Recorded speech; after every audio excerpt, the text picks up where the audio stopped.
Olá, seja muito bem-vindo ao Rumo Certo.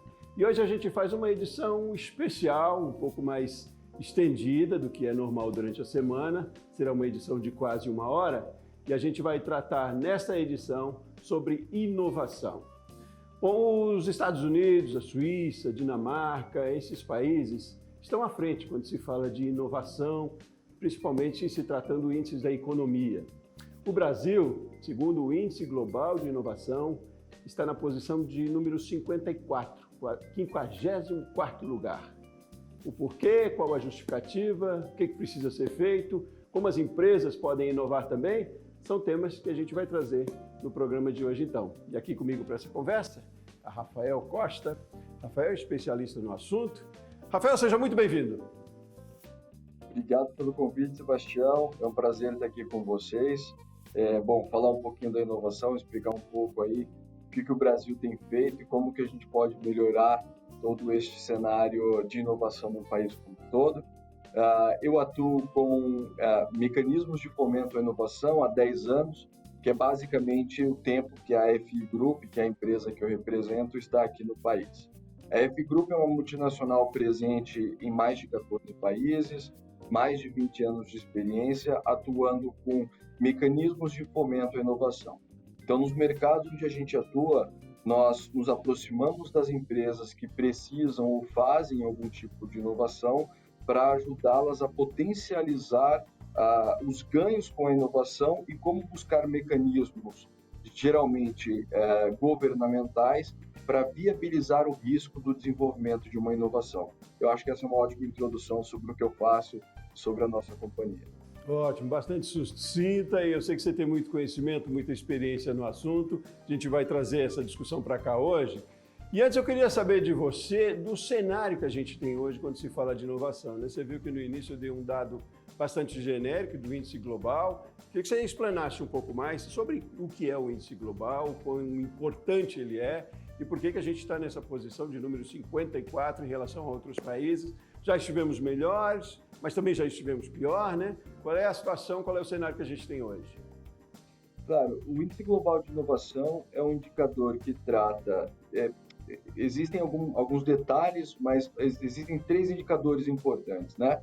O volume total revertido em inovação por uma nação, depois uma comparação sobre esse volume de investimento em P&D em relação ao PIB do país, e depois a gente tem um indicador que está relacionado ao número de engenheiros para cada 1 milhão de habitantes, para cada 100 mil habitantes, vai depender um pouco do prisma em que você olhe o índice, né? Mas, em tese, é uma comparação sobre a proporcionalidade de engenheiros dentro de uma sociedade, quando a gente pensa que, de certa forma, a inovação ela vai ser sempre tratada por um engenheiro de uma distinta área técnica, né? Pode ser um engenheiro mecânico, um engenheiro elétrico, um engenheiro de medicina, um engenheiro de software, dado a especialidade. Então, o índice ele avalia dentro de cada ano qual é a representatividade de um país coletando dados em parceria com os governos, com as empresas.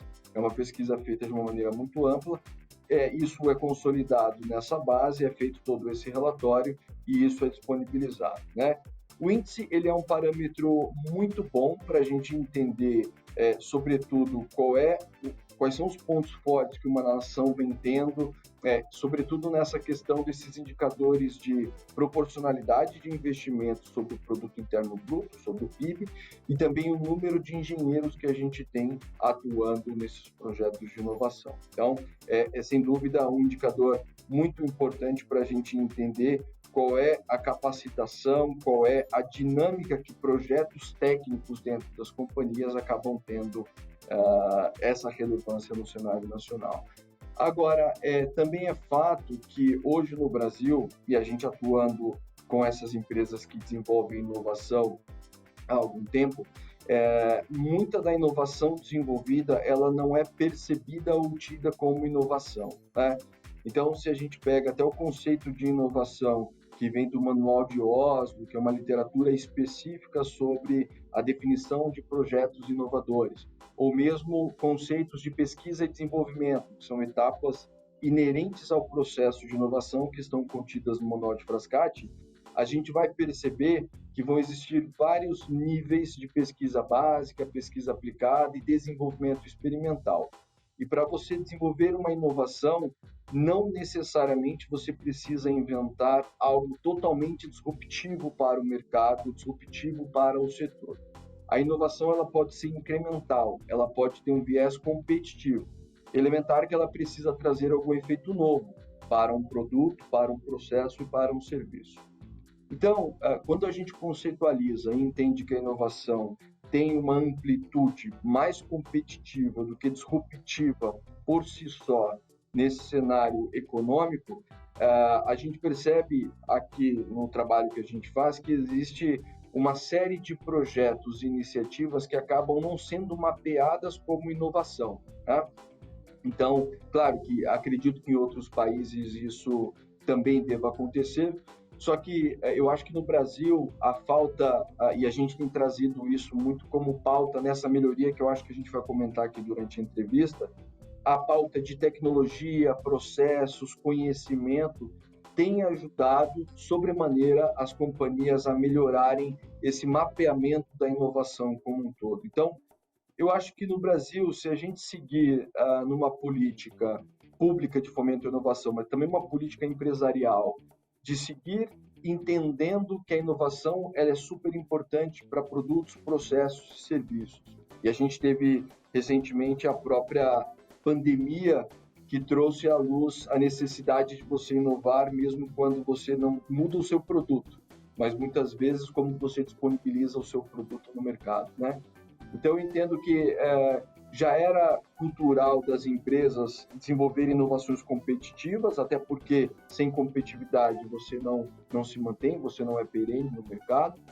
E eu entendo que com essa luz sobre processos e tecnologias para ajudar a ampliação do entendimento da inovação da sua empresa, o Brasil deve seguir crescendo nesse ranking. Essa é a nossa aposta. Então, você está fazendo uma avaliação positiva, então, né? Que não independente, mas se a gente pensar afora um pouco do índice global, mas pelo que a gente desenvolve, pelo potencial que tem, pelo uso da tecnologia, até talvez pela nossa criatividade, a gente tem muito de inovação. É claro, precisa fazer mais, mas tem muito. É mais ou menos por aí, quer dizer, nós estamos, se fossem considerados esses outros dados a parte da pesquisa, nós estaríamos talvez, ou estivéssemos talvez, numa colocação até melhor, né? Eu acredito que sim. Hoje, o Brasil, isso eu faço uma análise até em comparação com a nossa própria companhia aqui. O Brasil, ele tem um apreço, o brasileiro, as companhias brasileiras têm um apreço que talvez proporcionalmente seja maior que em outros países onde a gente acaba tendo relacionamento nesse mesmo nível de gestão de inovação. O brasileiro e as empresas têm um apreço muito por tecnologia, a tecnologia da informação mesmo, né? E hoje, a tecnologia da informação, por exemplo, mas eu posso citar outros casos, mas falando de tecnologia da informação, ela é parte importante da inovação, não só da empresa que tem o software como produto final, mas uma empresa do agro, uma indústria química, uma farmacêutica, uma empresa do ramo automobilístico, uma empresa de serviços de telecomunicações, de bancos, uma fintech. Todas elas hoje, independente de qual setor você está, você usa muito a tecnologia da informação como meio de levar um processo, como levar um serviço, quando não é parte do seu próprio produto, né?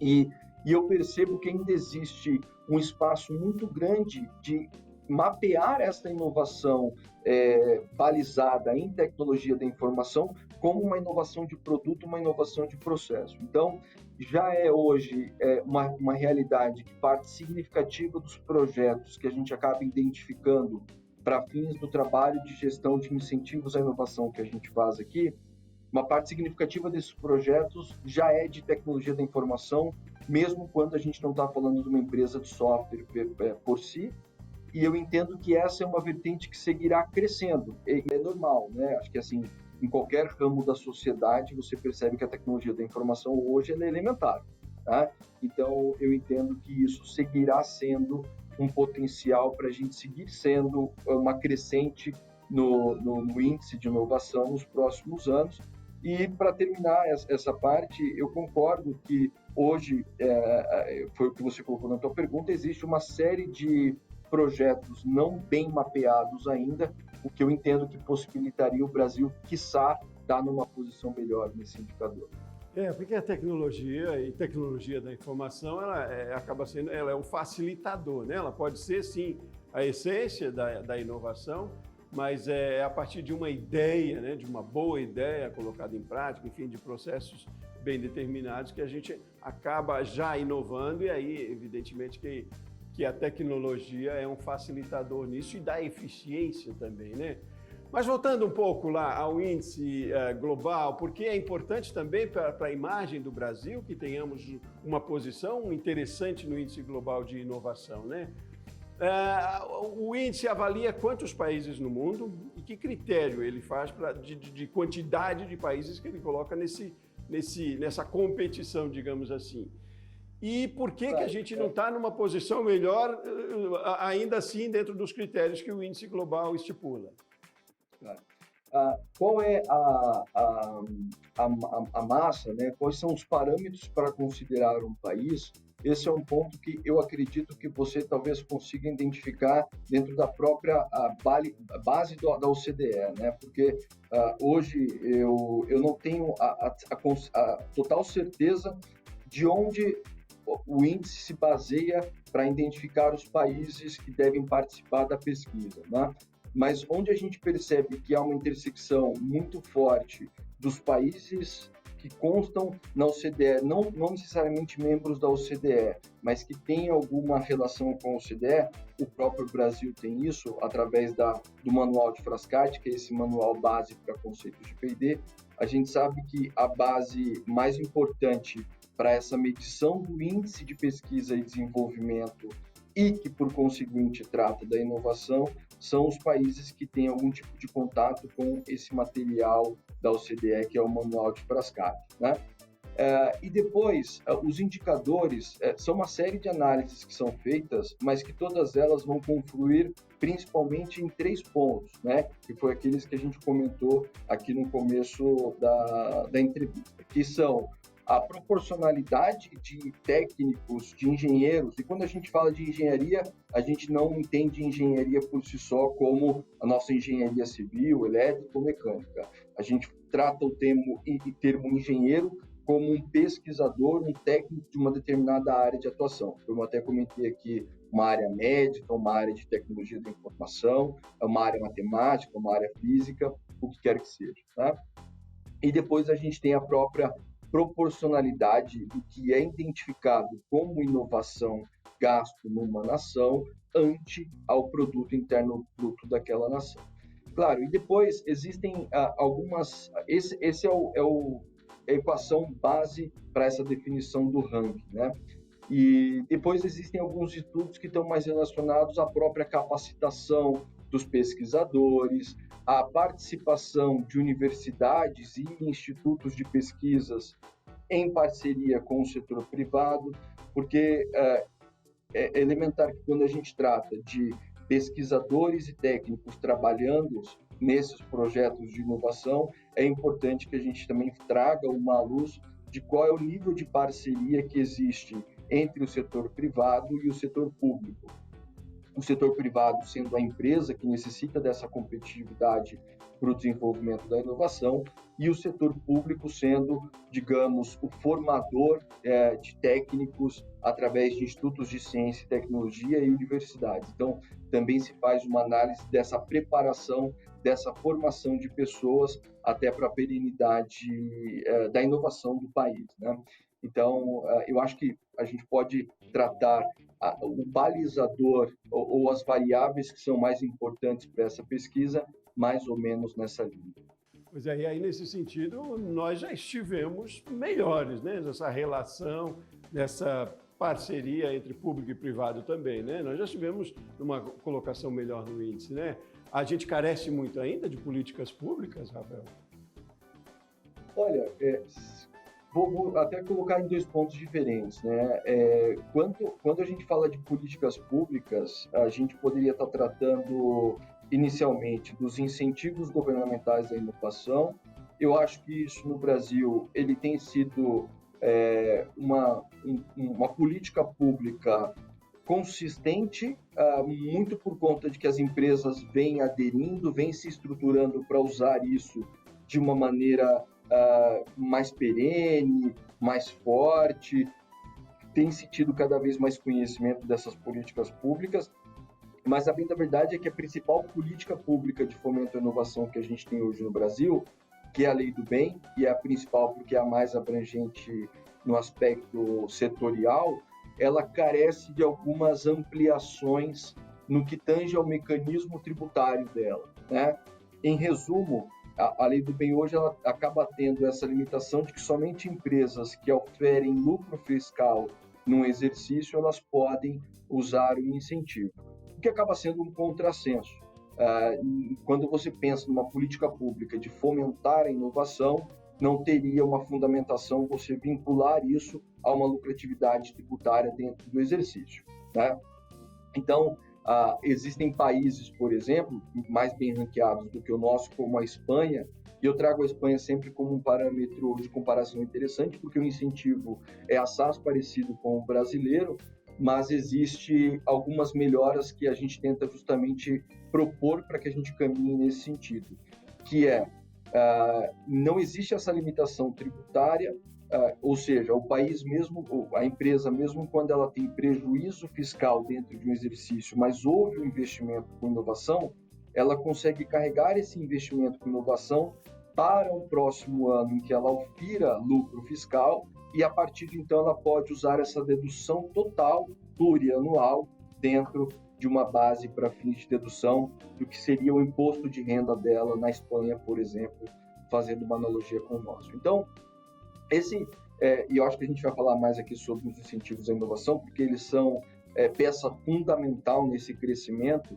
não só por fomentar, mas eu te diria principalmente por facilitar o mapeamento da inovação, que é um pouco o que a gente comentou aqui no começo da conversa, né? Que claro que o Brasil tem um espaço enorme para melhorar no que é a cultura de investir em inovação, mas existe também um espaço bastante grande para melhorar no que é mapear e identificar essa inovação. E os incentivos à inovação, justamente por você ter controles e você ter obrigações de prestação de contas, eles nos permitem ter um controle maior e uma visibilidade mais ampla do que é o próprio investimento que a gente tem feito em inovação. É curioso, parece contraditório, né? Enquanto a gente tem todo um potencial, né? Tem condições para inovar cada vez mais, e aí, por outro lado, ou a legislação, ou falta de incentivo, ou incentivo de uma maneira que ela acaba sendo quase que um empecilho, enfim, atrapalha no meio do caminho, né? Me parece lógico a situação que você coloca da Espanha, né? Que as empresas tenham sim condições de investir, né? De investir em inovação, porque é dada uma condição, um trilho para isso, né? De uma forma mais orgânica, né? Talvez eu esteja sendo simplista aqui, mas a visão me parece bem essa, assim, enquanto a gente rema para um lado, há uma série de fatores que remam para outro, né? E aí eu queria falar com você sobre isso mesmo, sobre mapeamento também e sobre perspectivas ou sobre ações de mais incentivo à inovação aqui no Brasil, que a gente precise para subir na nossa colocação, para melhorar também a nossa economia, porque é o ciclo também, né? E de quanto isso tem também a participação, a gente pode imaginar que é algo macro quando se fala de inovação, da indústria, mas tem a participação que começa lá no comecinho mesmo da cadeia, né? É um envolvimento de um todo, né, Rafael? Vamos fazer um intervalo rapidinho, Rafael, e a gente volta já para dar sequência na nossa conversa então, tá bom? Você de casa também aguarde conosco aqui, que a gente continua falando de inovação no Rumo Certo de hoje, numa edição especial, um pouco mais estendida, de quase 1 hora aqui para você. A gente volta já.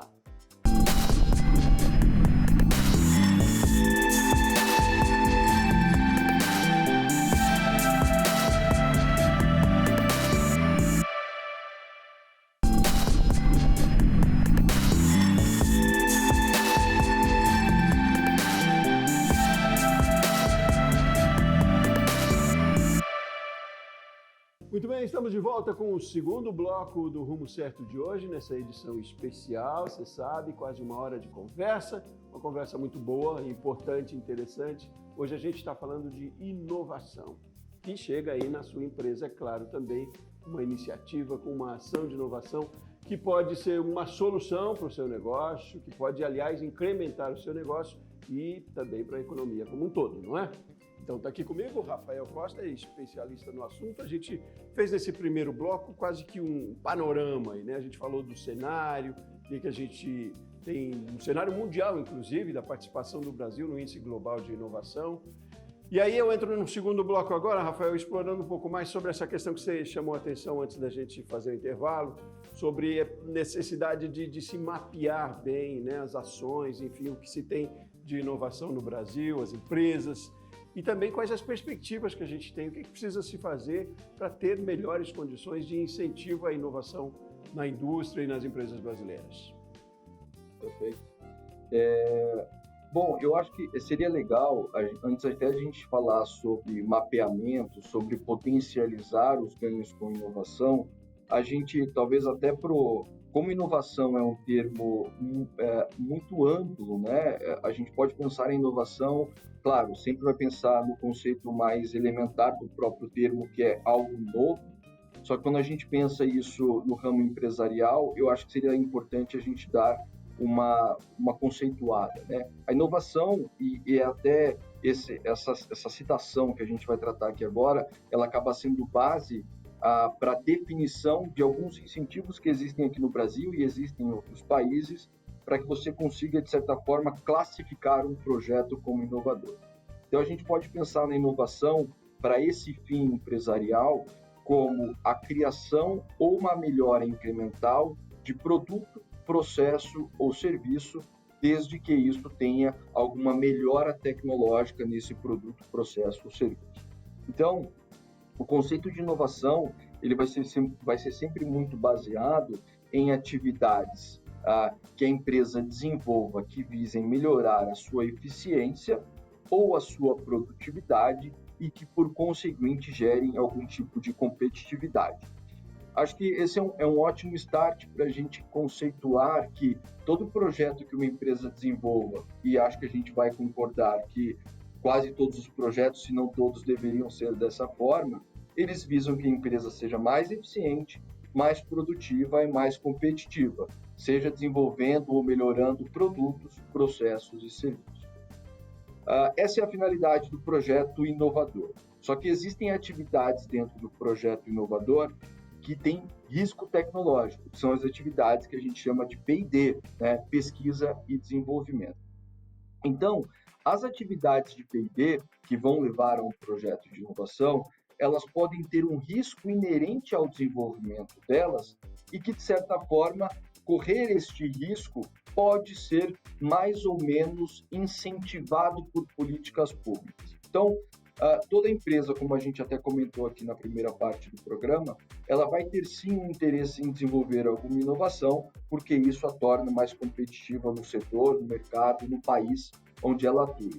Só que, claro, ela vai sempre ponderar o tamanho do risco tecnológico inerente à inovação, porque ela também não pode investir muito numa solução totalmente disruptiva, por exemplo, e, de repente, investir muito tempo, muitos recursos nessa inovação disruptiva e, depois de algum tempo investindo nisso, ela vê que não vai ter uma aplicabilidade no mercado.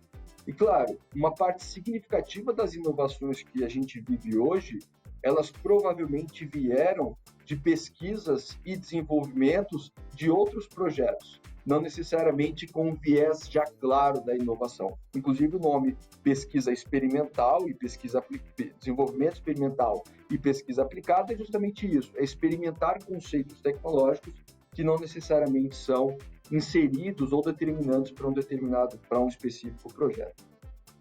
Essa é outra conceitualização importante, porque a partir que a gente identifica e concorda que existe um risco inerente na atividade empresarial para desenvolver inovações por conta de pesquisa e desenvolvimento, é que surge a importância dos incentivos à inovação, né? Então, todos esses países que a gente, todos não, mas provavelmente os países mais bem ranqueados aí, inclusive o Brasil, que estão na pesquisa que a gente viu, eles devem ter algum mecanismo público de fomento à atividade de pesquisa, desenvolvimento e que gere inovação. Por que isso? Porque gerar inovação e desenvolver projetos que tenham elementos de pesquisa e desenvolvimento não só tornam a empresa mais competitiva, mas cria-se tecnologia, cria-se conhecimento para as pessoas, para o engenheiro e, por conseguinte, para a sociedade, e isso é bom para o país, torna o país mais tecnológico, né?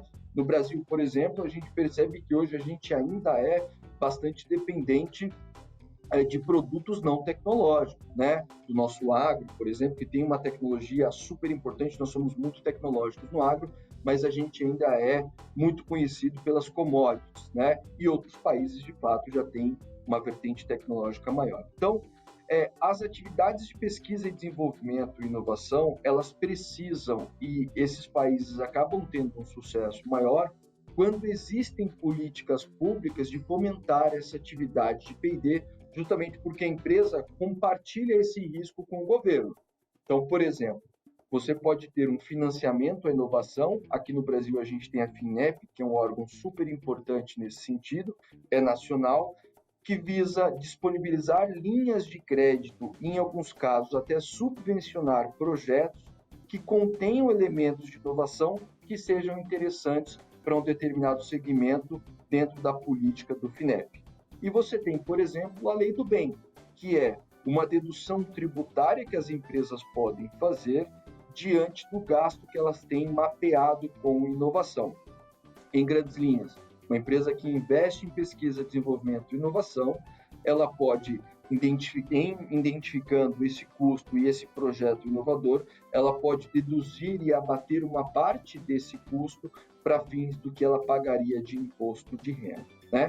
Então, é até por isso que a Lei do Bem tem aquela limitação que a gente comentou, de que hoje ela acaba sendo aplicável somente às empresas que têm lucro fiscal, porque é elementar que uma empresa que não tem lucro fiscal não vai ter imposto de renda a pagar, logo ela não tem onde executar o benefício. E é por isso, por exemplo, que na Espanha o mecanismo acaba tendo uma aplicabilidade melhor, porque ela consegue carregar o dispêndio que ela tem, mesmo em prejuízo fiscal, para que o ano que ela tenha lucro, ela consiga ter essa dedução macro. Eu acho que eu falei bastante, mas eu consegui, e seria muito importante para que a gente chegasse a esse entendimento da importância do incentivo à inovação, eu precisava percorrer este longo caminho de conceitualizar as atividades de P&D. Não, e foi ótimo, muito claro, muito claro. E eu estava bem aqui me perguntando mesmo o que caracteriza incentivo, né? E aí você falou na questão de financiamento e na questão de legislação também, que são importantes.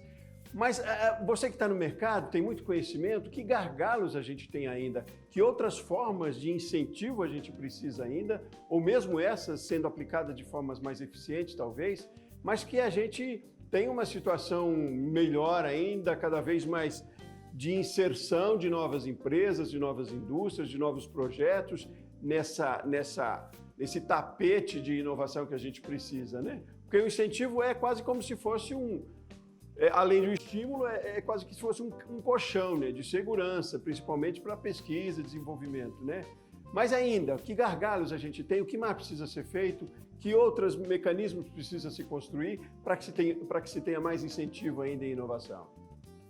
Perfeito, concordo com a colocação. Os incentivos, eles são estímulos e segurança, né? Usando a metáfora do colchão, é perfeito. E quanto às oportunidades de melhorias nos incentivos, eu posso citá-las, posso citar de 3 formas o que a gente mais percebe que deveria ser mais tratado e mais amplo no Brasil, né? Eu acho que a primeira e mais importante está relacionado aos financiamentos e às subvenções de projetos inovadores. Então, hoje no Brasil, falando sempre no aspecto nacional, a gente tem o FINEP, que é um órgão muito bom, muito técnico, super amplo, com uma dinâmica muito boa, processos claros, projetos e ajudando empresas realmente a desenvolver inovações importantes. Só que a gente ainda percebe poucos projetos de subvenção, né? O que é o projeto de subvenção? É o projeto que comumente no mercado a gente chama de projeto a fundo perdido. É aquele financiamento que o cara não precisa pagar de volta, né? Que nem é um financiamento nesse caso, de fato é uma subvenção. Por que isso? Porque quando você fala de um financiamento, a empresa ela precisa demonstrar, como qualquer outro financiamento que a gente perceba no mercado, imobiliário, de automóvel, o que quer que seja, ela precisa demonstrar garantias de que ela terá condições de resgatar aquele pagamento e de seguir com as obrigações do empréstimo que ela tomou. E quando a gente fala de pesquisa, desenvolvimento e inovação, existem muitas atividades, a gente acabou de discutir sobre isso, que você não consegue entender a aplicabilidade daquilo já em curto espaço de tempo no mercado. Então, muitas vezes, você não vai conseguir traçar um plano específico para que você dê uma garantia que aquela inovação vai ser especificamente rentável num curto e médio espaço de tempo, e isso acaba sendo uma barreira para as empresas que ainda não têm uma definição clara da aplicabilidade daquela inovação, ou mesmo não tem como dar garantias desse financiamento, elas acabam tendo alguma dificuldade. Então, talvez um dos pontos que a gente possa pensar quando a gente trata de financiamentos à inovação seja de ter mais financiamentos subvencionados, né? Depois, quando a gente pensa nos incentivos fiscais à inovação, porque também acho que no final da pergunta anterior, a gente acabou falando sobre os dois mecanismos, que é o FINEP e a Lei do Bem. Um é o financiamento, que a gente acabou de falar aqui, e outro é o incentivo fiscal. E, de certa forma, nos países onde a gente atua, os incentivos acabam sendo macro agrupados nessas duas caixinhas. Ou um financiamento / subvenção, que é aquilo que acontece antes do projeto de inovação, ou seja, você tem uma ideia, você quer algum recurso para desenvolver um projeto, você tenta conseguir um financiamento ou uma subvenção para aquilo. E o outro grupo é relacionado aos incentivos pós-atividade de P&D, que é uma empresa investe todos os anos um X das suas receitas em inovação, e existem mecanismos que permitem que esse X investido em inovação possa ser deduzido para fins de apuração de imposto de renda, por exemplo. No FINEP e nos financiamentos, não só o FINEP, porque esse não é um problema do FINEP somente, mas digamos que nos financiamentos em si, acho que parte importante da melhora que a gente precisa ter no Brasil é ter mais linhas subvencionáveis, como eu comentei, né? E depois, nos incentivos fiscais, e falando sobretudo de Lei do Bem, e a Lei do Bem tem um papel muito importante na sociedade do país, porque ela é hoje o incentivo de maior representatividade à inovação no Brasil, porque ela é multissetorial e ela é nacional. Então, qualquer empresa, desde que atenda alguns pré-requisitos tributários e fiscais que eu vou comentar agora, se ela desenvolve alguma inovação para o setor dela, ela pode pleitear os projetos para análise da Lei do Bem, né? Só que, justamente como a gente acabou de comentar, a Lei do Bem ela tem duas travas bastante significativas que inviabilizam que elas sejam mais amplamente absorvidas pelas empresas. A primeira é essa que a gente já comentou aqui, que é a questão da lucratividade fiscal, ou seja, a empresa ela precisa oferir lucro no exercício para que ela tenha de onde abater, né, o gasto que ela teve com inovação naquele mesmo ano. Já existem projetos de lei aqui no Brasil e a gente acredita que talvez isso seja até uma pauta a ser caminhada nesse novo governo, que é a possibilidade de você ampliar esse cenário e, de repente, você carregar esse investimento de inovação, quando prejuízo fiscal, para um ano em que você seja lucrativo. Esse é um ponto importante. Esse, digamos, é mais, não vou dizer mais simples, mas já existe uma mecanização mais clara de como melhorar o incentivo. E o terceiro ponto, e talvez seja o mais importante, não é porque ele está por último aqui que ele é menos importante, mas ele é mais complexo em como a gente deveria melhorar o incentivo, é a aplicabilidade para as pequenas empresas. Por quê? Hoje a Lei do Bem, numa dessas travas tributárias e fiscais que ela tem, ela acaba sendo direcionada para as empresas optantes pelo lucro real. Acredito que quem acompanha o programa já tem uma boa percepção do que é lucro real, mas no Brasil hoje ela pode, de uma maneira resumida, uma empresa ela pode ter o resultado dela e a tributação de resultado dela oferida pelo Simples Nacional, pelo lucro presumido ou pelo lucro real. O lucro real acaba sendo um mecanismo mais profissional, mais das grandes empresas, né? Boa parte das empresas pequenas hoje oferem no Simples Nacional ou no que a gente chama de lucro presumido.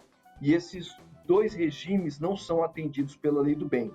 Então, um ponto importante para a gente melhorar a Lei do Bem, mas como eu disse, essa é uma discussão um pouco mais ampla, porque já se subentende que Simples Nacional e lucro presumido são regimes que já contêm incentivos para essas pequenas empresas, mas essa hoje é a limitação principal da Lei do Bem. Me faz a sensação, me tem a sensação de que precisamos democratizar talvez um pouco mais o incentivo, né? Porque o reflexo é para todos, né? E quanto mais participantes do processo, mais resultados se tem também. É claro que precisa se disciplinar e como a gente falou, em alguns regimes já tem incentivos, mas em se tratando de inovação especificamente, a minha sensação aqui, vai da nossa conversa mesmo, e de muito que a gente já tem discutido aqui, é de uma democratização cada vez maior das formas, do incentivo, enfim. Rafael, nós vamos fazer mais um intervalo, vamos para o último bloco. Eu quero saber no próximo bloco justamente disso, assim, do quanto abrange a inovação hoje no país e de qual a participação das empresas também nisso, a responsabilidade para participar também, né? Porque a gente não pode esperar só, é preciso agir também, é preciso ser proativo aí para que se tenha os benefícios, enfim, para que se faça parte do processo. Vamos fazer um intervalo rapidinho, a gente segue na conversa já, tá bom? Você de casa também, continue com a gente aqui no Rumo Certo, a gente volta já.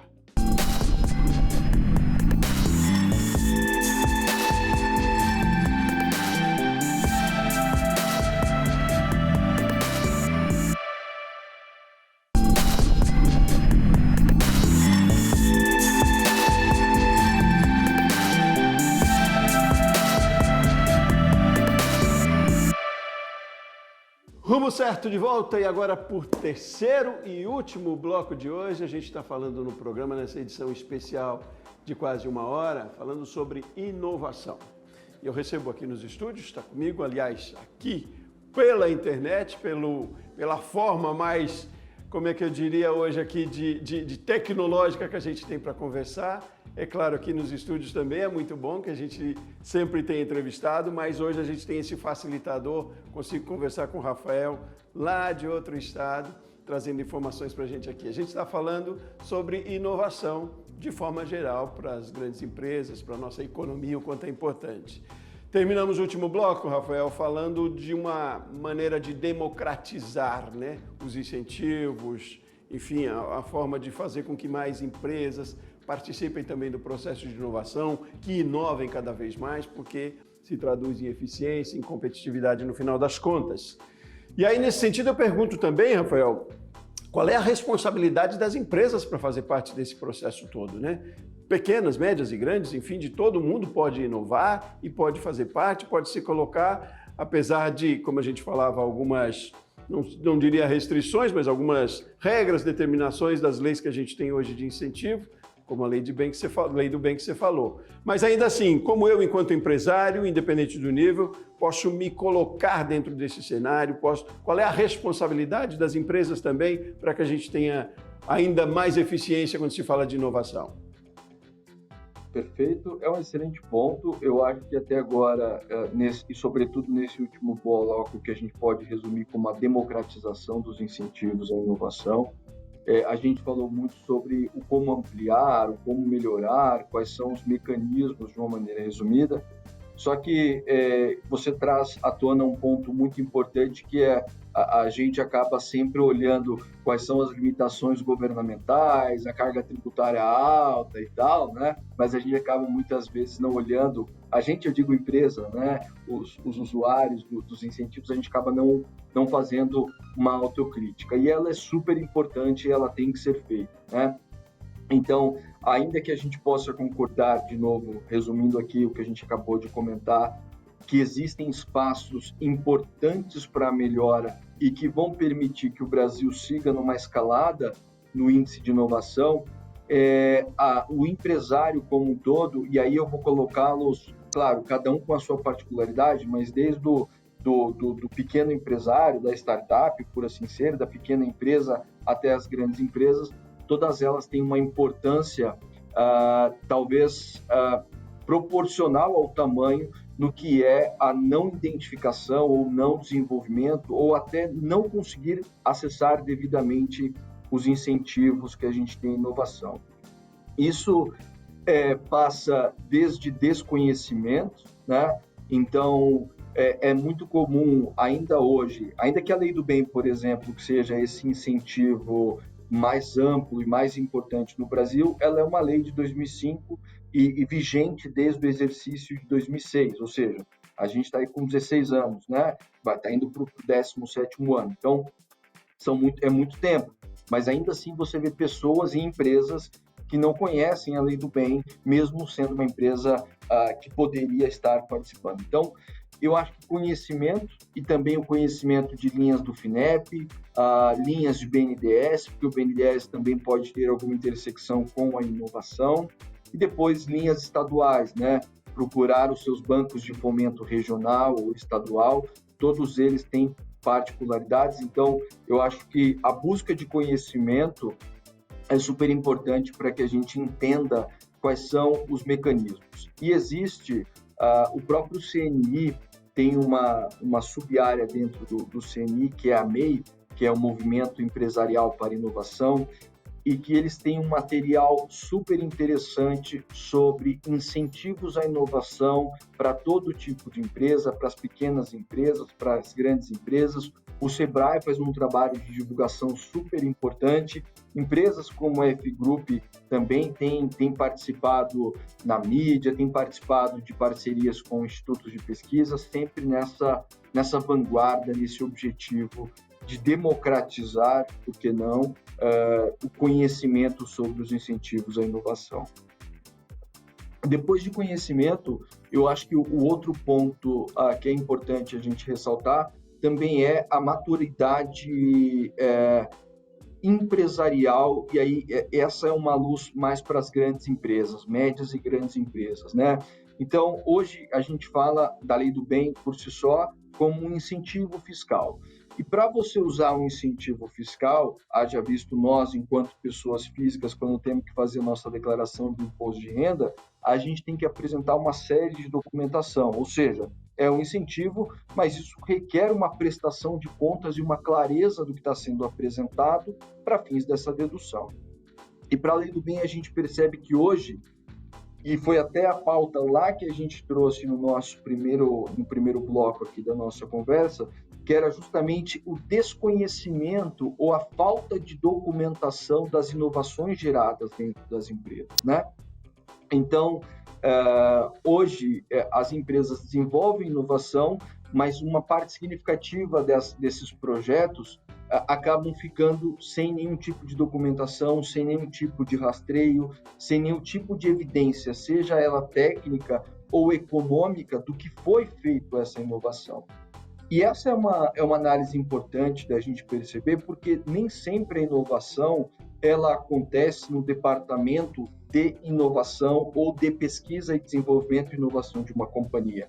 A inovação ela pode acontecer na linha de produção, se o engenheiro de produção criou uma melhoria para uma máquina, para um equipamento, ela pode acontecer na área de tecnologia da informação da companhia, que está desenvolvendo um novo sistema de rastreio logístico para carga, por exemplo, e não necessariamente, de novo, sob o guarda-chuva, sob a égide de pesquisa e desenvolvimento. Então, a segunda parte, eu entendo que está muito relacionado a essa melhora na evidenciação, na documentação e no rastreio dos projetos de inovação.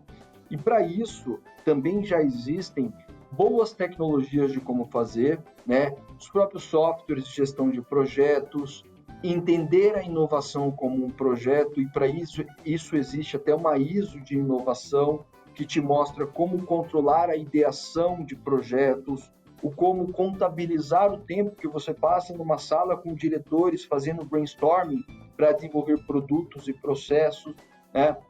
A própria FI tem um software para que você consiga fazer o acompanhamento não só do projeto, mas dos investimentos que você tenha nessa inovação para fins de lei do bem, para fins de financiamento, por exemplo.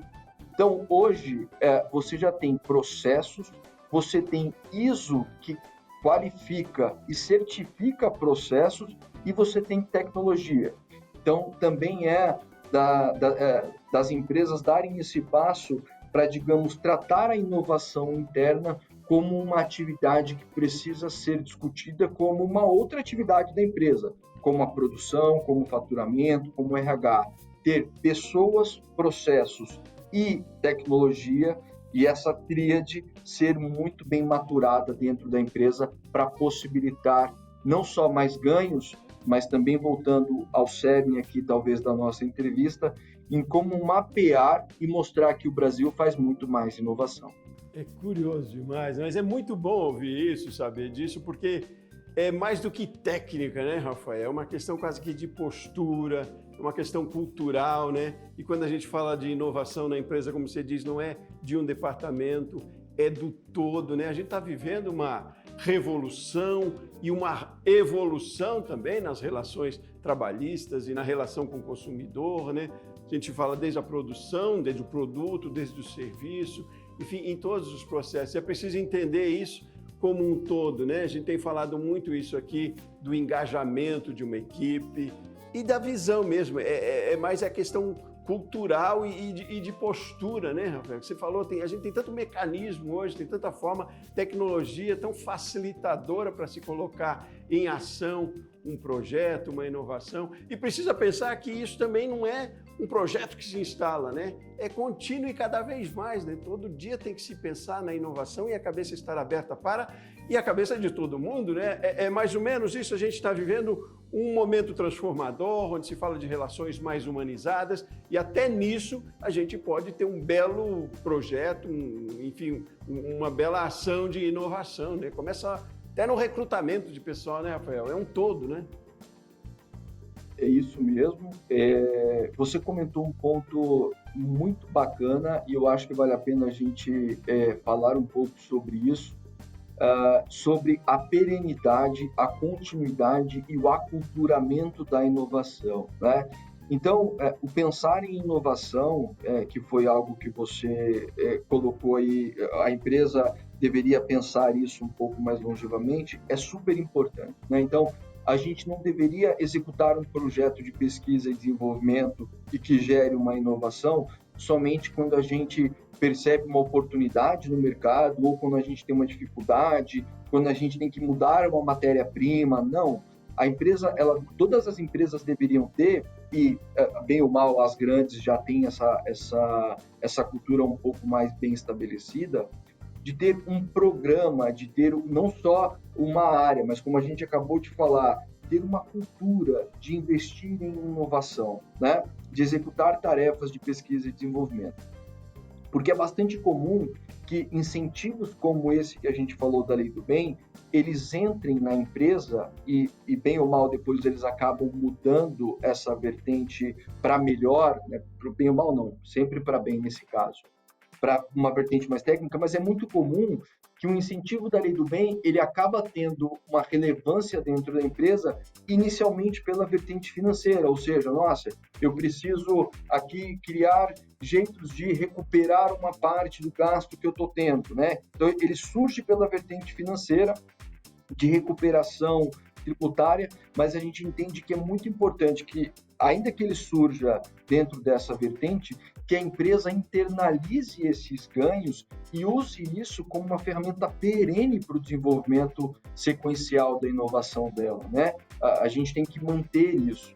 E a própria Lei do Bem, a gente até comentou dos pontos de melhoria que ela teria aqui, até para ser mais democrática e abrangente, mas hoje ela já tem um mecanismo muito bacana que vai de encontro a isso que você falou, que está relacionado à contratação de pessoas, que é quando você contrata pessoas para trabalhar especificamente com projetos de inovação, ela te possibilita um up nesse ganho que você tem, né? Você passa a ter uma exclusão não de 60%, mas, por exemplo, chegando a 80% do teu gasto com inovação para fins de dedução do IR e da CS, só por demonstrar que você contrata e mantém pessoas trabalhando exclusivamente com a P&T.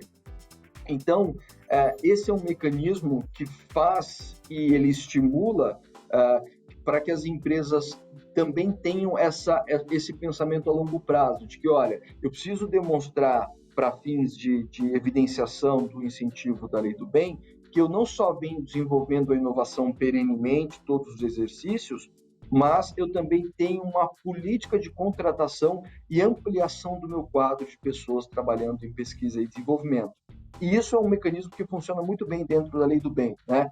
Cada vez mais empresas têm feito esse controle, essa análise de contratação de pessoas, sabendo que essa contratação será lastreada por um potencial incentivo maior. Isso é muito positivo e isso tem permitido a ampliação da Lei do Bem na contratação de pessoas em específico e melhorando o cenário.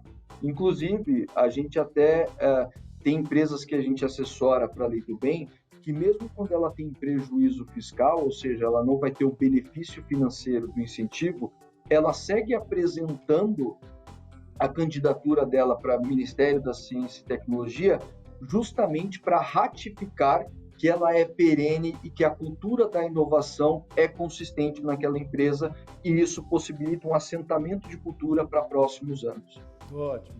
Rafael, tivemos uma aula hoje aqui com você, foi ótimo, a gente fez uma abordagem do cenário lá no começo, de perspectiva, de legislação, né, de incentivo, e aí terminamos com a responsabilidade de cada um nesse processo também e muito das empresas. Muitíssimo obrigado pela sua participação, aí, por compartilhar com a gente tanto conhecimento, aí eu tenho certeza que é muito produtivo para todo mundo, para a nossa economia também no final das contas. Obrigado, Rafael. Volte sempre aqui para a gente conversar mais vezes. Um abraço grande para você.